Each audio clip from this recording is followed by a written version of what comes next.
Bismillahirrahmanirrahim. Assalamualaikum warahmatullahi wabarakatuh. Pemirsa, kita lanjutkan lagi kajian kitab Fadhail Baitul Maqdis karya Al-Wasiti. Kita peringkas kajian ini. Pada bagian ini dijelaskan ada tempat lembah di Baitul Maqdis yang disebut dengan Wadi Jahannam. Di sini diriwayatkan bahwa salah satu sahabat dari Ansar, Ubadah ibnu Samit, saat berada di salah satu sisi timur lembah di timur Baitul Maqdis menangis. Ketika ditanya, kenapa engkau menangis? Ini adalah hadza wadi jahannam, ini adalah lembah Jahannam. Lalu disebutkan di sini, siapa saja orang yang mendatangi Baitul Maqdis dan sholat 2 rakaat di dalam Baitul Maqdis, maka dia seperti diampuni dosanya, semua dosanya seperti saat dia dilahirkan. Bahkan dalam sholatnya itu dia hanya cukup membaca surat Al-Ikhlas.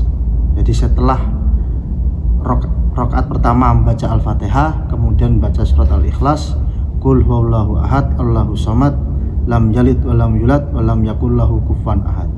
Rakaat kedua membaca Al-Fatihah dan kembali membaca surat Al-Ikhlas. Di sini disebutkan kharaja min dunubah kayaumi waladat ketika keluar dari Masjid Al-Aqsa, maka dosa-dosanya dihapuskan dan dia bersih seperti halnya saat dia lahir dari perut ibunya. Al-Wasiti kemudian juga menjelaskan tentang Zulkarnain yang juga mengunjungi Baitul Maqdis. Siapa itu Zulkarnain? Zulkarnain adalah seorang anak, bapaknya berasal dari Himyar, Yaman, ibunya berasal dari Romawi. Ada yang menyebutkan ibunya itu adalah perempuan atau putri dari pembesar Bani Ghassan yang ada di bagian utara semenanjung Arab. Nah, bapaknya ini disebut filosof. Ada yang mengatakan disebut filosof itu karena ilmunya, tetapi beliau juga juga orang yang kaya raya dan juga orang yang sangat dermawan, dan banyak kalam-kalam hikmah berasal dari ayahnya Zulkarnain tadi. Nah, lalu nama Iskandar itu dari mana? Nama Iskandar atau Alexander itu justru dari nama ayahnya sendiri yang disematkan kepada Zulkarnain. Lalu pada bagian selanjutnya di sini disebutkan bahwa Zulkarnain itu meninggal di Baitul Maqdis, di kawasan Baitul Maqdis. Fazama ahlul ilm, sebagian ahlul ilm, para ulama dulu menyebutkan bahwa dia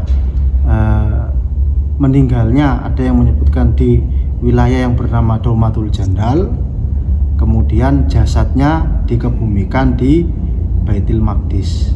Ini pendapat para ulama, karena makam Alexander the Great, makam Zulkarnain, bahkan siapa itu Zulkarnain itu banyak perbedaan pendapat. Ada yang mengatakan di Iskandarona, ada yang mengatakan di Alexandria, ada yang mengatakan di Makedonia. Tahun 2015 pemerintah Mesir menemukan kuburan di kawasan di selatan agak ke barat provinsi Alexandria, dan itu diklaim juga sebagai kuburannya Alexander the Great. Lalu di dalam kawasan Baitul Maqdis ini terdapat 2 pohon. Ini disebutkan di sini, diriwayatkan pohon ini, pohon pertama dia daunnya berupa emas, pohon kedua daunnya berupa perak.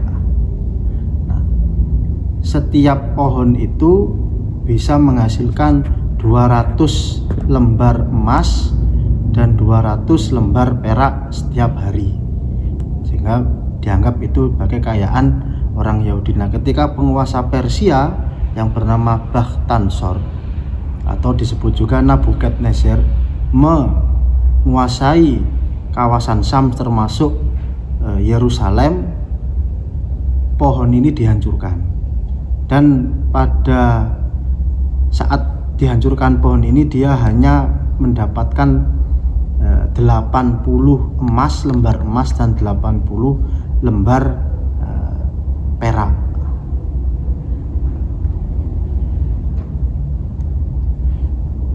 Nah, pada bagian ini juga disebutkan oleh Al-Wasiti, salah satu muazzin Baitul Maqdis yaitu Abdul Aziz bin Rabi Al-Bahili atau terkenal dengan Abil Awam. Beliau pernah berkata kepada Al-Wasiti bahwa wallahi alladzi la ilaha illahu ma ala wajhil ardi min syahidin illa qad sama'a adani. Demi Allah yang tidak ada Tuhan selain Dia, bahwa semua para syuhada yang ada di bumi ini telah mendengar kumandang azan dari Baitul Maqdis. Kita lanjutkan pada pertemuan selanjutnya. Billahi taufiq wal hidayah. Wassalamualaikum warahmatullahi wabarakatuh.